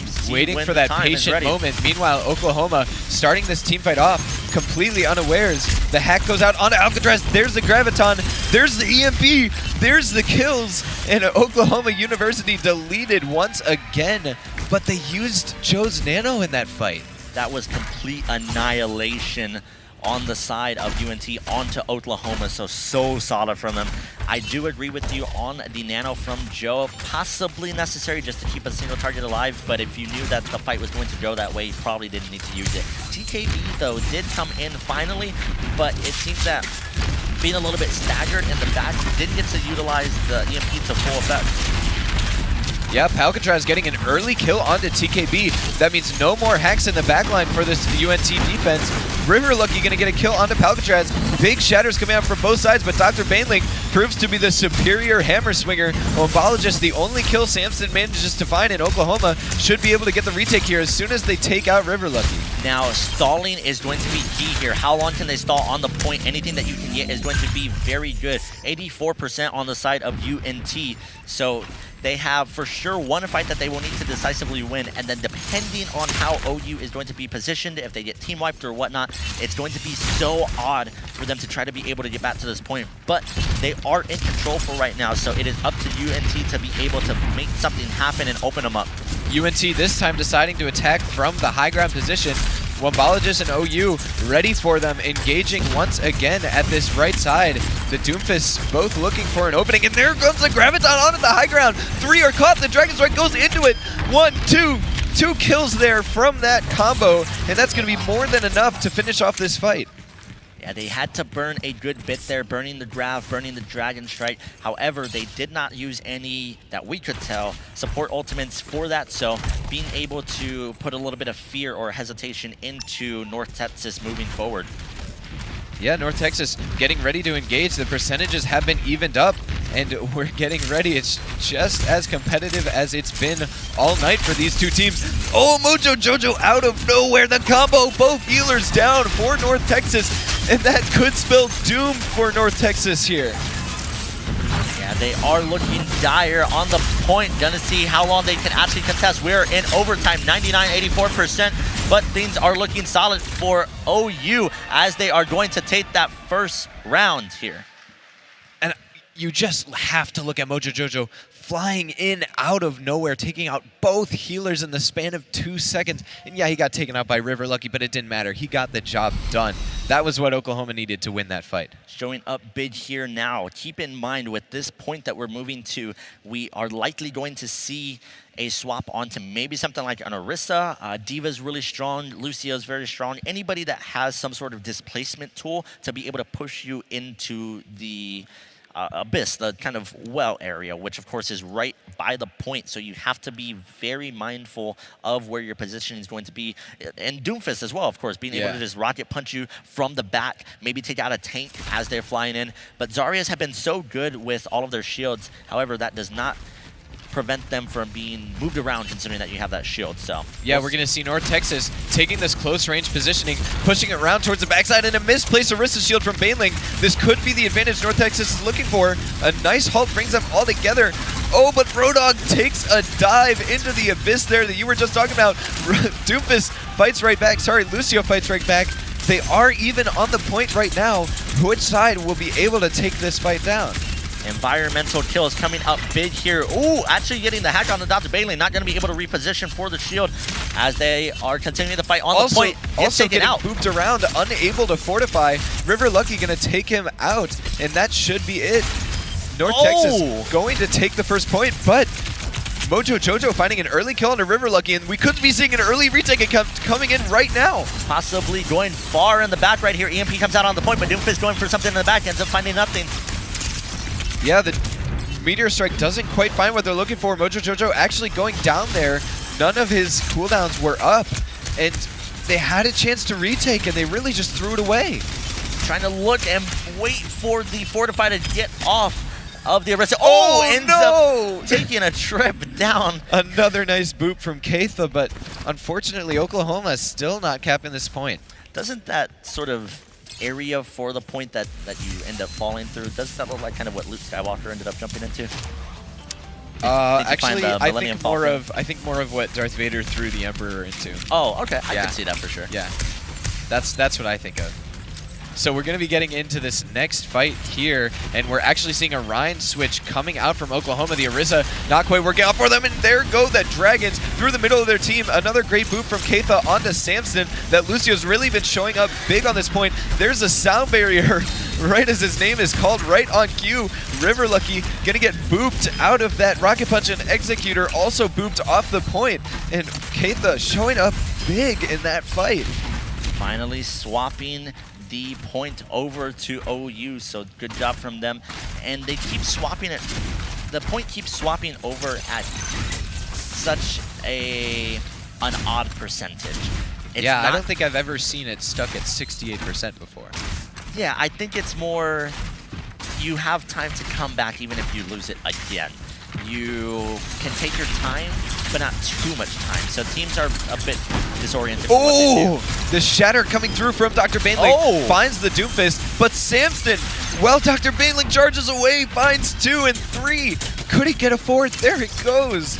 A big play by that Reinhardt, recognizing Dr. Baneling wasn't there to protect his team, and a quick retake. But Oklahoma still managed to build up 40%. Yeah, no, they're looking so good to be able to take it back exactly when they did. Now, momentum is 100% in their favor. Oh, ends up getting pipped in the bat, TKB. Yeah, TKB getting caught out once again. Oklahoma playing around that Sombra so well, and here they come for the retake. They're wasting no time. Captain Carlos goes down. Mojo Jojo already finding one. The hook from Wombologist. Joe going down solo, going to get taken down. They're going to use the Dragons. They're investing everything here to take this back. And this is where, unfortunately, at this percentage, you have to take it back. You don't want to go into overtime and have to use any more ultimates. They were looking like they needed to burn everything, however, able to stabilize and swing the momentum over in their favor. What did UNT have to use? They had to use, I believe, I saw the Coalescence come out there, and then TKB getting caught in the bat, trying to just buy a little bit extra percentage. Throws out the translocator, tries to disorient. Here comes the whole hog. Perfect for use in this small, tight corridor. So much DPS can go into this team. There's a nice hook to finish it off. He finds a second onto TKB. Samson unable to even find a charge kill down that hallway. And Oklahoma really having their way with North Texas right now. Yeah, North Texas is struggling a little bit. They have to be able to get onto the point and flip this. If they do not, then this is it for them. They will be out. And OU, coming from out of the state, will be able to take it. So we'll see what they're going to be able to push up with. Trying to just find a little bit of spacing there, and ends up getting hacked on the Lucio. OU also coming out of nowhere. They are going to solo grab Dr. Baneling. River Lucky going to find a kill on a Palcatraz. He's going to find another one on a Kitron. The Doofus showing up big when they needed it most. He's looking for more. Executor going to find Keitha. And look at that, they get the flip. Oh, ends up getting on the point. Coming down to get on the point, but can anybody else get there? It's going to be so hard for them when they stagger, and doesn't actually make it. Not back there, of course. River Lucky, amazing play on the Doomfist. When they needed him most, he showed up. So many kills in that last fight, and you can see it. He's pumped. Showing the hype. We wouldn't have it any other way here at OP Live in Dallas. We are taking it to the 3rd round in Game 5 here in Texas. I wouldn't have it any other way. I'm so hyped up right now. I mean, I can't even believe this. River Lucky. That was just beautiful. That was art. Indeed it was, and we're going to be getting on to the final point. Things will likely switch up here from the teams in terms of composition. Doomfist looking pretty good down in the point, but if you are going to take the high ground, it'll be a little bit interesting for you to find any sort of walls which are going to be close to you. So we're going to finish it up here in the 3rd map as we are going to wrap it up. Game 5, as mentioned. Let's hear it for these two teams one more time. Yeah, they're coming down. They're going to be fighting on the point here. Both sides playing a very close range GOAT-style comp, more of a Ryan Zarya-style comp. Pushing forward, so much damage getting put into this North Texas offense. Oklahoma really taking the map control they want. Samson getting caught out. Can he get finished off? Mojo Jojo going to get focused in the backline, but Samson goes down as well. River Lucky still alive on this Doomfist though, and we've just seen what he can do. He's already coming down with a Meteor Strike. So much damage early on, but not finding any kills. Finally finds one onto Dr. Baneling, and I think North Texas is going to be able to take this first point as they get the rally down as well. And TKB was being a bit uncontested in the back, able to get off a bit of hats, but we see Joe coming in with the Coalescence, going to be able to clean up for UNT to be able to get the first hit on this point. We did have to see North Texas using 3 ults to cap that first point, but Oklahoma also used their Rhine Shatter, and they didn't get the cap, so you asked me who won. Definitely Committing there, but how much do you value having the point in your favor? You can set up on it. You don't have to rush too much since there's that little bit of timing, but Pan coming in. A nice shatter on the Executor, but the EMP grab combo comes out again. It's one of their favorite plays to run, and they run it to perfection once again. North Texas finishing off almost all of Oklahoma University. That slippery little frog gets away once again. We mentioned that they had to commit a lot there in order to capture the point at first, but being able to capitalize on top of the Gravito Surge and nothing else. Actually, I take that back. TKB actually used the EMP there as well, but keeping everything in their favor is going to be looking so good. And Oklahoma gonna try and fight it again. 50% built up already for North Texas. They're looking for damage. They're looking for kills. There's a grab. Samson with a huge shatter though. 3 kills. Executor cleaning up on it in North Texas. This is their map to win. This is their event, and they came to play. The Diva D-Meth there. They're just gonna let her go. We gotta see if she's going to jump off the map. There she is. And going to finally reset with the team. That's actually critical for them to be able to get up to that higher percentage on the point. We're going to be able to see if UNT is going to be able to bring it home to Texas being here in Dallas. But of course, Oklahoma not to be slept on whatsoever. This is going to be their final push unless they're able to flip it. Oh, the shatter comes through, but it's blocked. Somehow the Diva Bomb coming down, not able to find much. Mojo Jojo and Dr. Bainling already finding a few kills. Make it 3. Can they keep it going? 4 kills. River Lucky's not in to turn it around either. That Doomfist has been taken down. Samson gonna get killed, but 99% Oklahoma can't afford to lose it. So, in this situation, I say you go in, and depending on how well your ultimate tracking is, you remember what was used, what was not used. Are they going to be close to any sort of ultimates on the side of OU? What can you make them burn or whatnot? TKB able to get a crucial hack onto Kitron on that Moira. No more damage balls, no more healing balls, but doesn't last quite long enough. River Lucky gets taken down. A nice charge onto Joe as well. And there we go. Samson, I don't know what he was thinking charging through like that with 2 people already down, but that's a quick and easy fight win for Oklahoma. A bit of over-aggression and just high optimism there to be able to get a pin on a crucial target. But of course, as mentioned, as soon as that you miss that charge, you are just flying until you hit some sort of obstacle in your way. But if you miss that, then you lose so much utility to your team. But it seems that UNT is going to be moving onto the point right now. Yeah, they are moving on to the point. Dr. Bainling tries to get a shatter, but what a bait! The EMP into the Graviton. A fantastic combo from North Texas. They had all their ults saved up for that. River Lucky finding kills as well. This could be it. It might all be ogre now. The point has already flipped. Overtime is ticking down. And that is going to be it. UNT gonna take it right here. In Game 5, they will be our winners for the Overwatch tournament here, OP Live. In an amazingly hard-fought battle, North Texas is going to come out as the victors. Congratulations to them for becoming the first ever overpowered champion. Our champs are taking home a prize package from the Dallas Fuel, a new Lucid Sound headset, and a sweet wall mount from Bang Bang Signs. Yeah, and we saw that combination from them to be able to utilize the grav, the EMP, everything coming into play with them. We kept talking about the percentages. What is it going to be like whenever that you flip it back? Is it going to be 99%? You can just take your time, have not too much pressure on you just yet, and that's exactly what happened. They were able to get up to that really high percentage, be able to flip it back over, just biding their time, being able to get up the EMP, and things worked out so well for them. Yeah, that was fantastically played. Just baiting them onto the point, going down, contesting. They knew that they would be playing. They knew Oklahoma was playing on the high ground, so they had a chance there to try and flip it before Oklahoma could contest. And that's exactly what happened. North Texas, very well played there. Well played by both sides. You got to give them lots of props since they had actually lost to OU in the group stages, is what I was told for everything. So being able to bounce back from that, even though they had lost first, but it's a later stage, you made it to the finals and everything else. So that's just such a good job from them for everything that they were able to do today. I still can't believe River Lucky, that Doomfist play on Sanctum to pull it back. Oh yeah. That was crazy. The combos were definitely the biggest highlight for me. The grabs, we still didn't see that Zenyatta. I think that was probably something that they could have utilized a bit better.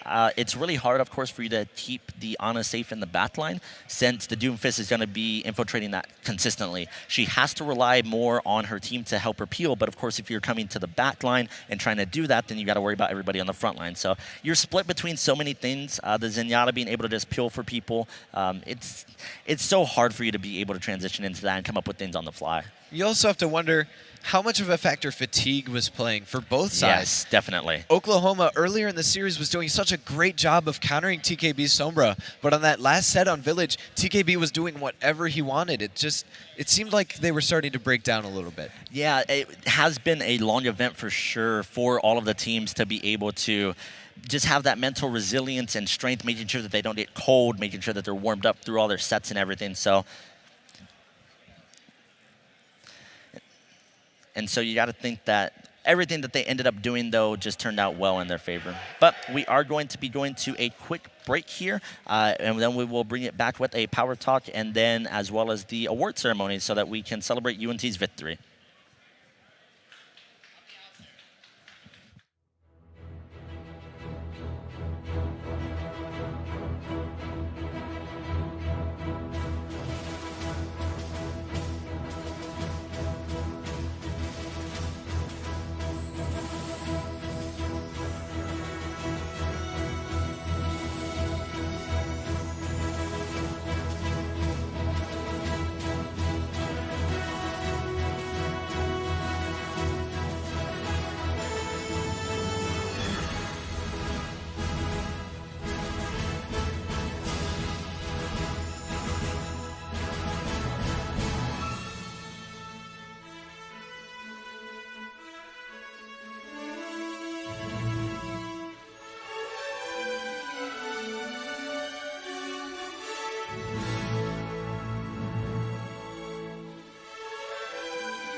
All right, everybody, welcome back once more. We're going to be going over to the ceremony so that UNT can, of course, get their award and whatnot. So big congratulations to them, as we mentioned, for becoming the first ever Overpowered champ today.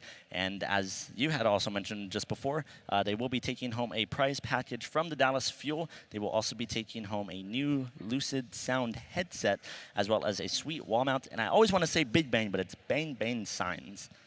So congrats to them. Yeah, they did a fantastic job, and we're going to see the ceremony right now. Yeah, before we actually kick it right over to them, though, but just talking about the game, what did you feel was like the main thing that we had to really kind of give credit to for UNT more specifically? Was it their adaptation as the games kind of went on? Was it more the play style of them? Do you think that they really changed a whole lot from when we first saw them earlier on in the semis? Or well, I think the tough thing about Overwatch is that often it's very small changes that can make a big difference. And I think, something I went back to was TBK on the Sombra was really struggling to find value early on in the set. And as they went later on, even into Nepal, especially on Nepal, he was doing so much better. He was finding the space he needed, finding the hacks he needed, the EMPs, the damage. And I don't know if it was something in terms of Oklahoma kind of wearing down, kind of running out of energy, and because it's a very tiring event. Definitely. Or if it was like a change that North Texas made, or a change that TBK personally made in his style to try and give himself some more space. Yeah, the swaps, did you feel that those were heavily impactful? They were definitely a bit interesting. It felt like they might have done a little bit much, swapping out almost, it felt like every other game for both teams, honestly. Yeah, I feel like there was a lot of substituting, and maybe it did help to counteract that fatigue.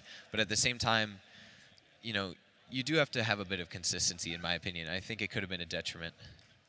Yeah, no, definitely for all of that. But Still, big props. I think OU can feel extremely satisfied with their results, being able to come in from out of the state into here early in the morning. They actually didn't stay overnight, which most teams ended up staying here. So still, big props to them to keep their heads held high moving forward, probably be able to scrim UNT moving forward. But we are going to kick it over to Justin for the award ceremony. And woo! I know it's been a long day here at OP Live, first day ever of OP Live, in fact. I'm Justin Ross with Team Envy and the Dallas Fuel, the VP of content over there. And I want to thank you all so much for coming out here today to support this event, to support esports in Dallas in general. Dallas is our home of the Dallas Fuel, obviously. New home of Team Envy as well. So we're really, really excited to have you guys here in our hometown to support us, to support esports. We got some awesome cosplayers here. If you guys haven't taken photos of these guys yet, amazing work from these Overwatch cosplayers. We had an amazing tournament today here, the largest collegiate Overwatch tournament ever here in North Texas, and we have some winners for that today. Any college grads from like the Dallas area here? All right. Well, we've got a whole team of them that we're about to bring out. Let's first start off here with the UNT esports team. Come on to the stage, our champions here for OP Live.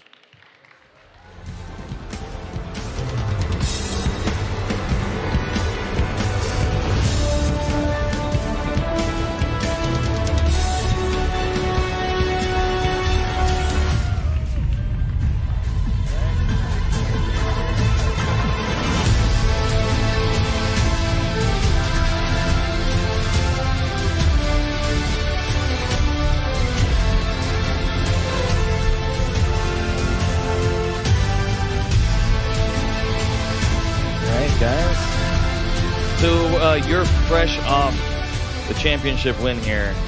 Do you have a team captain? Do you want to hear here? All right. How do you feel so far?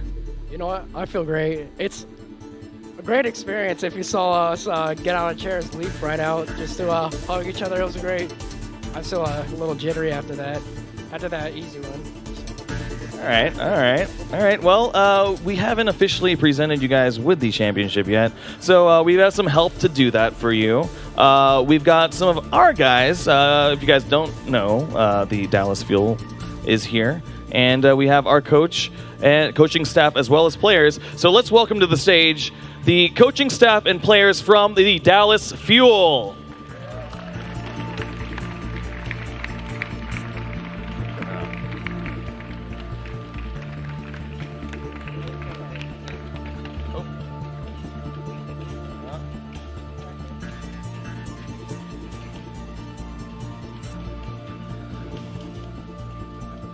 All right, so we do have our championship winners here on stage, as well as the Dallas Fuel presenting various prizing that we have received for the champions here. We've got these the Lucid headset. We've got a Dallas Fuel jersey right here. We've got the Hanzo bow from Bang Bang Signs, and of course from Coach Arrow here, of the head coach of the Dallas Fuel, will present the UNT esports team with the championship trophy for the OP Live tournament here today.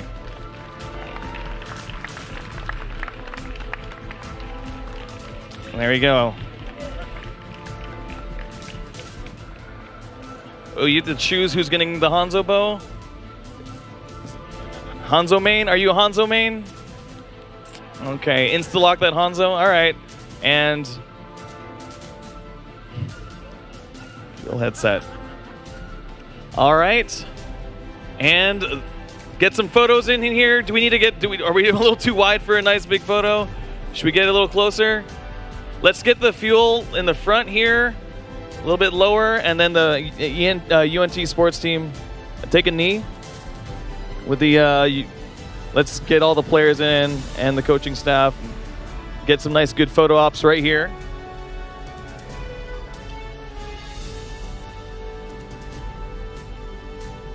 Looks good. I'll stand off to the side.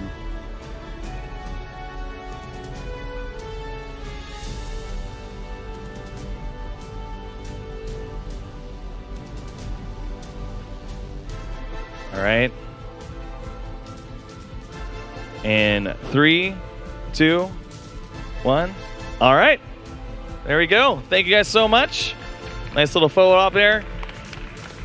Any final words from the UNT esports team? Does anybody want to say something here? Anybody? Any final words? You want to give? Anything can happen. Anything can happen, yeah. Anything can happen. It's esports, guys. Anything can happen. Thank you guys so much again. Congratulations to UNT. Thank you so much to the Dallas Fuel. Thank you so much to OP Live Dallas for all the sponsors. GameStop. We've got tons of sponsors here this weekend. SMU Guildhall. You guys, check it out. We'll be back tomorrow for the Fortnite event as well. We've got some players there tomorrow, so we'll see you guys here back tomorrow for OP Live Dallas.